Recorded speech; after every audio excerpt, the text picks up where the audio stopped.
ओम शांति।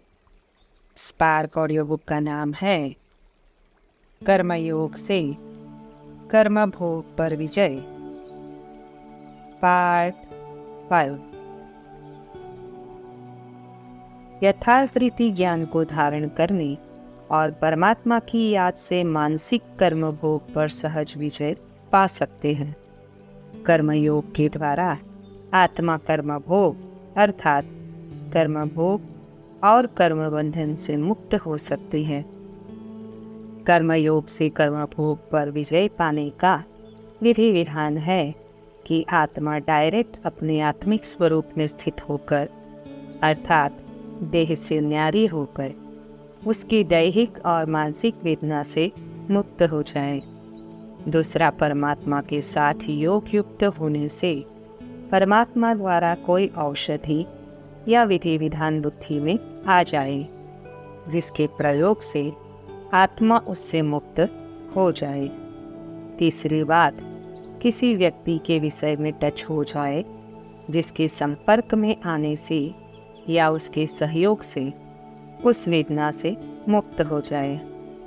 ये अटल सत्य है कि यदि आत्मा का परमात्मा के साथ योग सही है तो आत्मा कर्म भोग की वेदना से मुक्त अवश्य हो जाएगी। यथाशक्ति आत्माएं भी अपनी आत्मिक शक्ति से अपने अनेक रोगों पर विजय प्राप्त कर लेते हैं और अनेक आत्माओं को उनके कर्म भोग से मुक्त कर देते हैं।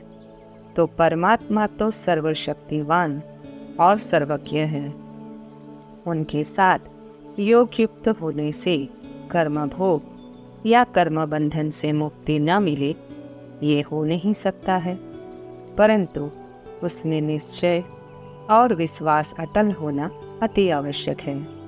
निश्चय में ही विजय समाई है, अर्थात हमको अपने इस कर्म योग में अटल निश्चय है तो विजय निश्चित है। जो कर्म भोग प्रकृति के साथ अर्थात अपनी देह के साथ या बाह्य प्रकृति के साथ की अनियमितताओं के कारण आते हैं उनका तो कर्मयोग से डायरेक्ट निदान हो सकता है, परंतु जिन कर्मों भोगों का अन्य आत्माओं के साथ संबंध है उनका कर्मयोग से डायरेक्ट निदान तो नहीं हो सकता है, परंतु कर्मयोग से उन आत्माओं की वृत्ति में परिवर्तन अवश्य आता है जिससे उनके साथ के कर्म भोग या कर्म बंधन समाप्त होते हैं। यदि डायरेक्ट समाप्त हो जाए तो उन आत्माओं के साथ का हिसाब किताब चुकता नहीं हो सकता है और उनके साथ अन्याय हो जाएगा। इसलिए उनका संतुष्ट होना भी अति आवश्यक है। ये विश्व नाटक बड़ा कल्याणकारी और न्यायपूर्ण है। वह है साइंस, तुम्हारी है साइलेंस। बाप को याद करने से सब रोग खत्म हो जाते हैं, तुम निरोगी बन जाते हो। काशी कलवट खाते हैं। हाँ, जो निश्चय बुद्धि होकर करते हैं उनके विकर्म विनाश होते हैं। फिर नए सिर हिसाब किताब शुरू होगा। साकार मुरली की रिवाइज डेट है 23 जुलाई 2009। योग में रहेंगे तो दर्द आदि भी कम होगा। योग नहीं तो बीमारी आदि कैसे छूटे। ख्याल करना चाहिए, माता पिता जो नंबर 1 पावन बनते हैं वे ही फिर सबसे जास्ती नीचे उतरते हैं। उनको तो बहुत भोगनी पड़े, परंतु योग में रहने के कारण बीमारी हटती जाती है, नहीं तो इनको सबसे जास्ती भोगना होनी चाहिए। बहुत खुशी में रहते हैं। बाबा से हम स्वर्ग के सुख घनेरे लेते हैं। साकार मुरली की रिवाइज डेट है 22 नवंबर 2008। अगला टॉपिक है कर्म योग से कर्म भोग और कर्म बंधन पर विजय पाने का पुरुषार्थ। कर्म भोग या कर्म बंधन पर विजय पाने का मूल पुरुषार्थ है देह और देह की दुनिया को भूलना और एक परमात्मा की मधुर याद में रहना। जो इस देह और देह की दुनिया को भूलने का सफल पुरुषार्थ करने में सफल होता है, वह सहज ही अपने किसी भी कर्म भोग पर या कर्म बंधन से मुक्त हो जाता है, उस पर विजय पा लेता है। योग में परमात्मा के प्रति समर्पणता और मन बुद्धि को देह और देह की दुनिया से हटाकर उस कर्म भोग को भुला देना, क्योंकि अशरीरी होने से कर्म भोग भूल जाता है, और जब हम उसे भूल जाते हैं तो उसका निदान सहज होता है, उसमें सुधार सहज होती है।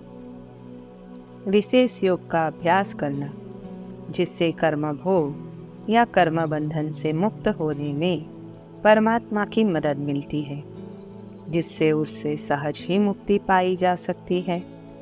विशेष मुरली का अध्ययन करना, क्योंकि बाबा से समयानुसार मुरली में ऐसी पॉइंट या विधि सहज मिल जाती है जिससे कोई अपने कर्म भोग या कर्म बंधन से सहज मुक्त हो जाता है। ड्रामानुसार यह भी एक विधि का विधान है। विशेष ज्ञान का चिंतन करना, जिससे कर्म और फल के रास को जानने से सहज कर्म भोग से मुक्त हो सकते हैं, क्योंकि हर कर्म भोग या कर्म बंधन के लिए हर आत्मा के अपने ही कर्म ही मूल कारण, अर्थात वह स्वयं ही उत्तरदायी है। परंतु अज्ञानतावश दूसरों को उत्तरदायी ठहराकर अपने कर्म भोग या कर्म बंधन को आप ही बढ़ाते हैं, क्योंकि दूसरों को निमित्त समझने से उसकी शारीरिक और मानसिक वेदना बढ़ जाती है और दूसरों के साथ के संबंधों में और विकृति आती है, जो नए कर्म भोग या कर्म बंधन के कारण बन जाते हैं। जहाँ वेदना होती है, परमात्मा की याद में स्थित होकर मन बुद्धि को वहाँ एकाग्र करना और निश्चय, श्रद्धा, विश्वास के साथ संकल्प करना कि इससे हमारी वेदना दूर हो रही है, इससे भी वेदना का निदान होता है।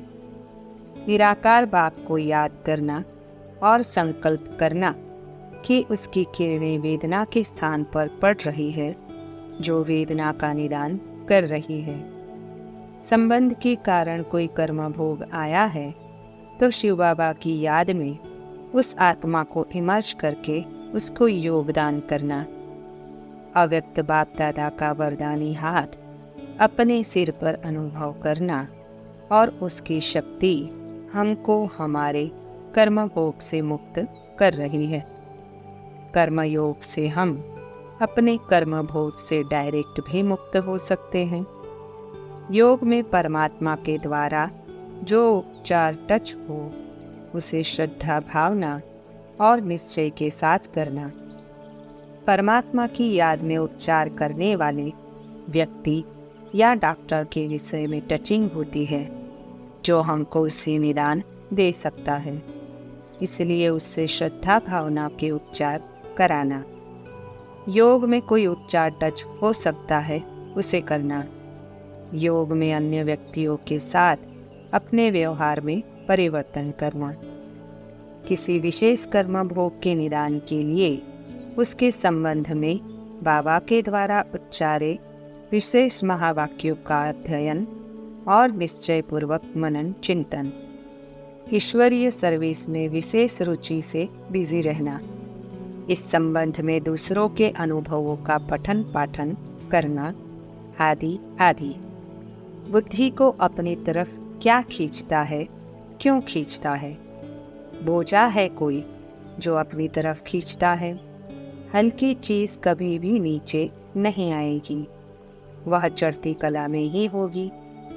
किसी भी प्रकार का बोझ है तो कितना भी ऊपर करना चाहे तो ऊपर नहीं जाएगा, बल्कि नीचे ही आएगा। ऐसे ही सारे दिन में मनसा वाचा कर्मणा में संपर्क और सेवा इन बातों से चेक करो। अव्यक्तवाणी की डेट है 4 फरवरी 1975। सिर्फ घर को याद करेंगे तो पाप विनाश नहीं होंगे। बाप को याद करेंगे तो पाप विनाश हो और तुम अपने घर चले जाएंगे। साकार मुरली की रिवाइज डेट है 6 मई 2005। इस शरीर को छोड़कर जाना है, इसलिए इस दुनिया को भी भूल जाना है। यह भी एक अभ्यास है। जब शरीर में कोई खिटपिट होती है तो कोशिश कर शरीर को भी भूलना होता है। भूलने का अभ्यास सुबह को सहज होता है। इसमें जास्ती ज्ञान की तो दरकार नहीं रहती है। साकार मुरली की रिवाइज डेट है 6 जुलाई 2009। अगला टॉपिक है कर्मयोग से कर्मभोग पर विजय का अनुभव। सर्वशक्तिवान परमात्मा के द्वारा रचे इस ज्ञान यज्ञ में प्रायः सभी आत्माओं के ये अनुभव है कि कैसे कर्मयोग से कर्मभोग पर विजय होती है और कर्मबंधन से छुटकारा होता है। भले ही कोई उन अनुभवों का वर्णन कर पाते हैं या करते हैं और कोई नहीं भी कर पाते हैं या करते हैं, परंतु जो वर्णन करते हैं उनसे औरों को भी अपने इस राजयोग या कर्मयोग पर निश्चय और विश्वास होता है कि जैसे अन्य हठ योगों आदि से कर्म भोगों पर अल्पकाल के लिए विजय पाई जा सकती है, वैसे परमात्मा के द्वारा सिखाए इस कर्मयोग के द्वारा भविष्य में तो निरोगी काया और मधुर संबंध मिलते ही हैं, परंतु वर्तमान में भी इससे कर्मभोग और कर्मबंधन पर विजय होती है। उनसे मुक्ति पाई जा सकती है। इस सत्य को जानने से ब्राह्मण आत्माएं जो अन्य हठ योग आदि सिखाने वाली यथाशक्ति संपन्न आत्माओं या तंत्र मंत्र जंत्र वाली अल्पज्ञ आत्माओं के पास भटकती है या उनसे अपने कर्म भोगों से या कर्म बंधनों से मुक्ति पाने की आशा आकांक्षा रखती है, वह न रखकर इस कर्मयोग के सफल अभ्यास से अपने कर्म भोगों और कर्म बंधनों पर विजय पाने का सफल पुरुषार्थ करेंगे और आशा ही नहीं पूर्ण निश्चय और विश्वास है कि जो दृढ़ निश्चय और अटल विश्वास के साथ इसका अभ्यास करेंगे वे इसमें अवश्य ही सफल होगी। अपना तो अनेक बार का ऐसा अनुभव है कि जब कोई कर्म भोग आया और उससे निदान के लिए अपने अनुसार अनेक प्रकार से पुरुषार्थ करते रहे, डॉक्टरों आदि के पास गए तो भी उसका निदान नहीं हुआ या कोई कार्य उलझ गया और उसके सुधार के लिए अनेक प्रकार के उपाय किए, अनेक जानकार व्यक्तियों से संपर्क किया, परंतु वह ठीक नहीं हुआ या समस्या समाधान नहीं हुई, परंतु अंत में थककर परमात्मा पर छोड़ दिया और योग का उसके लिए विशेष अभ्यास किया, तो उस कर्मभोग का निदान हो गया या समस्या का समाधान हो गया। भले उसमें कोई न कोई व्यक्ति या डॉक्टर निमित्त बना, परंतु उसका निदान तभी हुआ जब परमात्मा के ऊपर छोड़ा और उसकी प्रेरणा अनुसार या उसने जो मुरली आदि में श्रीमत दी है उसके अनुसार पुरुषार्थ किया। जब बाबा के ऊपर छोड़ा तो बाबा ने ड्रामा की याद भी दिलाई और इस सत्य का अनुभव कराया कि तुम साक्षी हो जाओ, जो संभव हो वह पुरुषार्थ करते रहो, परंतु बाबा को विशेष याद करो, उसके लिए चिंतित या परेशान नहीं हो, और जब उस स्थिति में रहे तो सहज समाधान हो गया। बाबा ने आभास कराया कि ये समस्याएं तो पाई पैसे की है और वर्तमान जगत में सामान्य है। ये तो आएंगी भी और जाएंगी भी। इनसे परेशान होने या चिंता करने से इनका निदान नहीं होगा, इसलिए इनके लिए चिंता करने की आवश्यकता नहीं है। आवश्यकता है अपने मूल लक्ष्य को ध्यान में रखकर अभीष्ट पुरुषार्थ करने की। इसलिए तुम अपने मूल लक्ष्य को ध्यान में रखकर अभीष्ट पुरुषार्थ करो, उसमें ही जीवन की सफलता है। समस्याओं और कर्म भोग में तो एक जाएगा दूसरा आएगा। इसमें जाने की अति खुशी और आने का गम नहीं होगा, तभी अपने अभीष्ट लक्ष्य के लिए अभीष्ट पुरुषार्थ कर सकोगे और इस ब्राह्मण जीवन का सच्चा सुख अनुभव कर सकोगे। इस संबंध में विभिन्न भाई बहनों के लेख ज्ञानामृत, वर्ल्ड रिन्यूअल आदि पत्रिकाओं में समय समय पर आते रहते हैं, जिनको पढ़ने से भी कर्मयोग से कर्मभोग पर विजय के विषय में समझ सकते हैं और उनसे प्रेरणा ले सकते हैं कि कैसे परमात्मा हमको कर्मभोग से मुक्त होने में सहयोग करता है। इस ब्राह्मण जीवन का लक्ष्य ही देह और देह की दुनिया से न्यारे होकर एक विदेही बाप को याद करना और उनकी याद में सहज देह का त्याग करना। जब देह से न्यारे होने का सफल अभ्यास करेंगे तो कर्मभोग या तो आएगा ही नहीं और पूर्व कर्मों के फलस्वरूप आएगा भी, तो इस पुरुषार्थ से वह हल्का हो जाएगा और सहज उससे मुक्ति मिल जाएगी।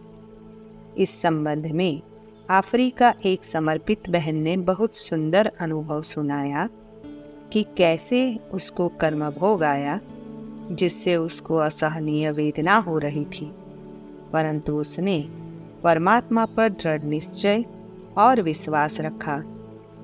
बाबा से रूहान करते हुए सो गई तो अव्यक्त बाप दादा ने स्वप्ने में आकर उसको दृष्टि दी और उसके शरीर पर हाथ फेरा और वह जब जागी तो 75% उसके कर्मभोग का निदान हो गया। ऐसे उनके अनुभव है, परंतु इसके लिए परमात्मा पर दृढ़ विश्वास, अटल निश्चय अति आवश्यक है। अगला टॉपिक है कर्मभोग, कर्मयोग और मृत्यु। कर्मयोग के द्वारा कर्मभोग और मृत्यु पर विजय। जन्म और मृत्यु तो इस विश्व नाटक में पार्ट बजाने का मूल आधार है। आत्मा अविनाशी है, शरीर विनाशी है, जिसका आधार लेकर आत्मा इस विश्व नाटक पर पार्ट बजाती है। कर्मयोग का मूल है अपने और परमात्मा के मूल स्वरूप को पहचान, देह और देह की दुनिया से न्यारे होकर अपने आत्मिक स्वरूप में स्थित होकर परमात्मा की मधुर याद में स्थित होना। जब आत्मा इस स्थिति में होती है तो उसको न मृत्यु भय होता है और न ही मृत्यु आने पर मृत्यु दुख की महसूसता होती है। उसके लिए मृत्यु तो एक वस्त्र बदलना होता है। इस विश्व नाटक में किसी भी वस्तु पर किसी एक व्यक्ति का अधिकार नहीं है। इसमें सारी संपत्ति सार्वजनिक है और हर आत्मा को उसके पार्ट बजाने के लिए मिलती है, और जब पार्ट पूरा हो जाता है तो उसको छोड़ना ही पड़ता है और दूसरे पार्ट के अनुसार दूसरी साधन संपत्ति मिलती है।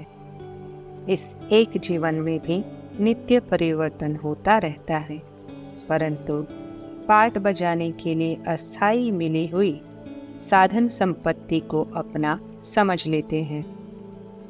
उनको वह सब समय पर छोड़नी तो पड़ती ही है, परंतु उनको उसके वियोग का दुख उनको अवश्य भोगना होता है। जो मृत्यु दुख के रूप में अनुभव होता है। जो विश्व नाटक के इस गुह्य रहस्य को समझ लेते हैं, वे नष्टो मोहा और साक्षी होकर पाठ बजाने से इस जीवन का सुर दुर्लभ परम सुख अनुभव करते हैं और समय पर उसको सहज त्याग देने से मृत्यु दुख से भी बच जाते हैं। ऐसे ही स्थिति व्यक्तियों के संबंध में भी है। उनमें भी सब पाठ अनुसार मिलते हैं और बिछड़ते हैं। पाठ अनुसार कोई मित्र बनता है तो वही व्यक्ति पाठ आने पर शत्रु बन जाता है। वास्तव में इसमें कोई हमारा मित्र या शत्रु नहीं है, अपना पराया नहीं है। सब पाठ बजाने के लिए मिलते और बिछड़ते हैं। पाठ बजाने के लिए ही कर्मों अनुसार उनके साथ हमारे हिसाब किताब बनते हैं और चुकता होता है। वास्तव में मृत्यु तो इस विश्व नाटक में सबसे अच्छी घटना है, जो आत्माओं के लिए वरदान है, परंतु अज्ञानता के वशीभूत आत्मा के लिए वह अभिशाप हो जाती है, क्योंकि आत्मा उस समय दुख का अनुभव करती है। मृत्यु और जन्म तो आत्मा को पाठ के अनुसार एक वस्त्र उतारकर नया धारण करने के लिए एक साधन मात्र है। गीता में भी इस संबंध में एक बहुत सुंदर श्लोक है। ज्ञान सागर परमपिता परमात्मा के द्वारा दिए गए इस विश्व नाटक के यथार्थ ज्ञान की धारणा और आत्मिक स्वरूप में स्थित होकर उनकी मधुर याद के सफल अभ्यास द्वारा आत्मा मृत्यु पर विजय पा सकती है। वास्तविकता यह है कि सतयुग से लेकर कलयुग अंत तक आत्मा और समग्र विश्व की उतरती कला होती है। इसलिए हर आत्मा का अगला जन्म उतरती कला का होता है और द्वापर से लेकर आत्माएं अनेक विक्रम या पाप कर्म ही करती आती है। इसलिए शरीर छोड़ते समय आत्माओं को अपने कुछ कर्मों का हिसाब किताब कर्म भोग या दंड के रूप में मृत्यु के समय भोगना पड़ता है और भविष्य जन्म उतरती कला का होने के कारण तथा वर्तमान देह और दैहिक संबंधों में लगाव होने के कारण आत्मा को देह त्याग के समय दुख होता है। भले ही अज्ञानी आत्माओं को पता नहीं होता है कि हमारा अगला जन्म उतरती कला है, परंतु जाने अनजाने उनको भी उसका आभास अवश्य होता है। इस मृत्यु दुख और मृत्यु भय से मुक्त होने का एकमात्र साधन यथार्थ ज्ञान की धारणा और परमात्मा की याद से अपने आत्मिक स्वरूप में स्थिति का सफल अभ्यास ही है। आपके और बाप के मेहमान समझने में फर्क है। मेहमान उसको कहा जाता है जो आता है और जाता है। जितना ऊपर की स्थिति में जाएंगे उतना उपराम होते जाएंगे। शरीर में होते हुए भी इस उपराम अवस्था तक पहुंचना है। बिल्कुल देह और देही अलग महसूस हो, ऐसी स्थिति की स्टेज को ही कर्मातीत अवस्था कहा जाता है। अव्यक्त वाणी की डेट है 26 जनवरी 1970। मन अमन तब हो जब शरीर में नहीं हो, बाकी मन अमन तो कभी होता ही नहीं है। देह मिलती है कर्म करने के लिए, तो फिर कर्मातीत अवस्था में कैसे रहेंगे? कर्मातीत अवस्था कहा जाता है मुर्दे को। जीते जी मुर्दा बनना अर्थात शरीर से डिटैच। बाप तुमको शरीर से न्यारा बनने की पढ़ाई पढ़ाते हैं। साकार मूल्य की रिवाइज डेट है 18 दिसंबर 2004। अभी अभी शरीर में आए, फिर अभी अभी अशरीरी बन गए, यह प्रैक्टिस करनी है। इसी को ही कर्मातीत अवस्था कहा जाता है। शरीर और आत्मा दोनों का न्यारापन चलते फिरते भी अनुभव होना है। शरीर की दुनिया, संबंध व अनेक जो भी वस्तुएं हैं उनसे बिल्कुल डिटैच होंगे। जरा भी लगाव नहीं होगा तब न्यारा हो सकेंगे। अव्यक्त वाणी की डेट है 21 जनवरी 1972। अगला टॉपिक है कर्म भोग, उपचार, मृत्यु और कर्मयोग। कर्म भोग से मुक्ति का उपचार और कर्मयोग। कलयुग अर्थात कल्पांत में कर्म भोग का आना अवश्य संभावी है, क्योंकि आधे कल्प के विकारी हिसाब किताब चुप तो होने ही है। उसके उपचार के लिए अभीष्ट पुरुषार्थ करना आत्मा का परम कर्तव्य है, जिसको करने के बिना आत्मा रह नहीं सकती। परंतु उसके लिए पुरुषार्थ, उसके लिए साधन सामग्री, अन्य आत्माओं से सहयोग, उसके लिए साधन सामग्री, खर्च आदि की एक सीमा है, जो सर्व आत्माओं के लिए समान न है और न ही हो सकती है, क्योंकि ये विविधतापूर्ण नाटक है। हर आत्मा का अपना पाठ और पुरुषार्थ भिन्न भिन्न है। मृत्यु अपरिहार्य है, क्योंकि पाठ बजाने के लिए आत्मा को वस्त्र बदलना ही है, जो विश्व नाटक का अनादि नियम और अभिन्न अंग है, जो सबके लिए समान है। परंतु यथार्थ योग साधना के द्वारा आत्मा मृत्यु भय, मृत्यु दुख और कर्म भोग की वेदना की महसूसता से बच सकती है। वेदना की महसूसता को कम कर सकती है, उसे भी सुखदायी बना सकती है, क्योंकि कर्मयोगी आत्मा को ज्ञान होता है कि कर्म भोग भी हमारे ही पाप कर्मों का फल है, जिसको चाहे अनचाहे खत्म करना ही है। और कर्म भोग से हमारा पाप कर्म का संचित खाता खत्म होता है। कर्मयोगी आत्मा देह से न्यारे होने का सफल अभ्यास करती है, जिससे आत्मा अपने मूल स्वरूप में स्थित होती है। और अपने मूल स्वरूप में स्थित आत्मा राग द्वेष, भय, चिंता, दुख, अशांति, ईर्ष्या, घृणा आदि सबसे मुक्त होती है। आत्मा का मूल स्वरूप अजर, अमर, अविनाशी, सर्व ईश्वरीय गुणों से परिपूर्ण है। कर्मयोगी बनकर कर्म भोग को चुकता करने से, उसका उपचार करने से और कर्मयोगी बनकर देह का त्याग करने से भी आत्मा अनेक आत्माओं की सेवा के निमित्त बन जाती है, जिससे उसका भविष्य के लिए श्रेष्ठ सुखदायी खाता जमा हो जाता है। प्रश्न: यज्ञ में अपने कर्म भोग से मुक्त होने के उपचार का क्या विधि विधान है? उत्तर: वर्तमान जगत में कर्म भोग का आना स्वाभाविक है और उसके निदान के लिए उपचार करना भी स्वाभाविक और अति आवश्यक है। परंतु सब कुछ करने के बाद अंतिम मंजिल तो मृत्यु ही है, जो ज्ञानी अज्ञानी सबके लिए समान होती है। परंतु कर्म भोग के उपचार में हर आत्मा अपने उपलब्ध साधनों और स्थिति के अनुसार पुरुषार्थ करती है, अर्थात कर्म भोग से मुक्त होने के लिए यथासंभव उपचार कराती है। उसके लिए यथाशक्ति खर्च करती है।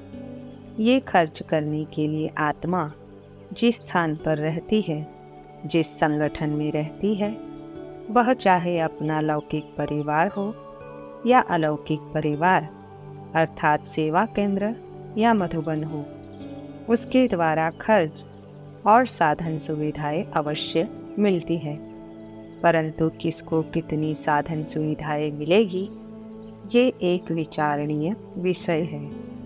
हम जहाँ भी रहते हैं वह हमारी जॉइंट प्रॉपर्टी है, परंतु सत्यता ये है कि हमारे उसमें उतनी ही है जितनी हमने अपने सहयोग से जमा की है, अर्थात उतनी ही हमको मिल सकती है।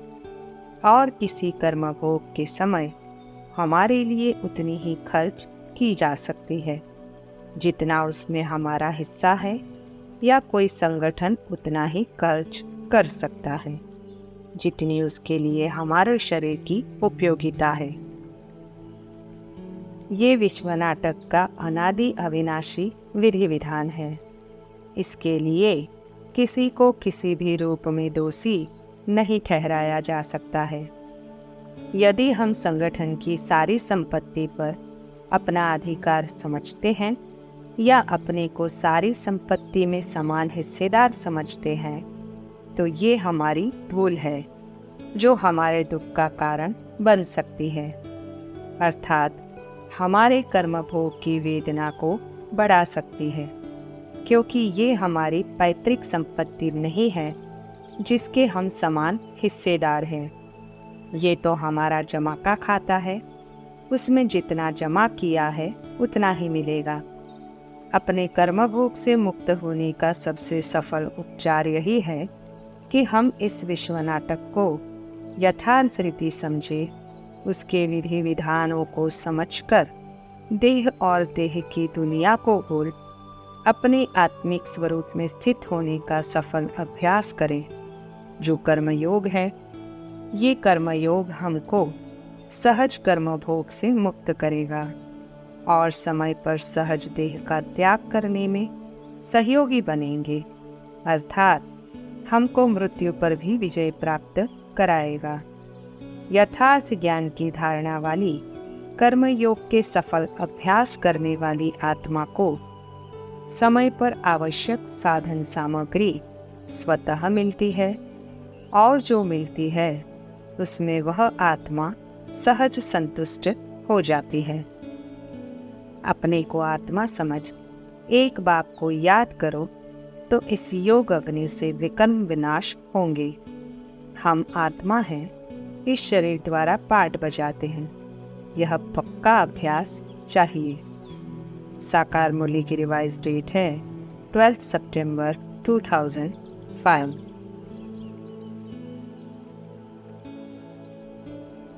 कर्मातीत कर्मभोग के वश न होकर मालिक बन कर्मभोग को चुप्तू करना। कर्मयोगी बन कर्मभोग चुप्तू करना। कर्मातीत स्थिति वाला देह के मालिक होने के कारण कर्म भोग होते हुए भी न्यारा बनने का अभ्यासी होने के कारण बीच बीच में अशरीरी स्थिति का अनुभव बीमारी से परे कर देता है। बीच बीच में यह अशरीरीपन का रूहानी इंजेक्शन लग जाता है। अव्यक्तवाणी की डेट है 18 दिसंबर 1987।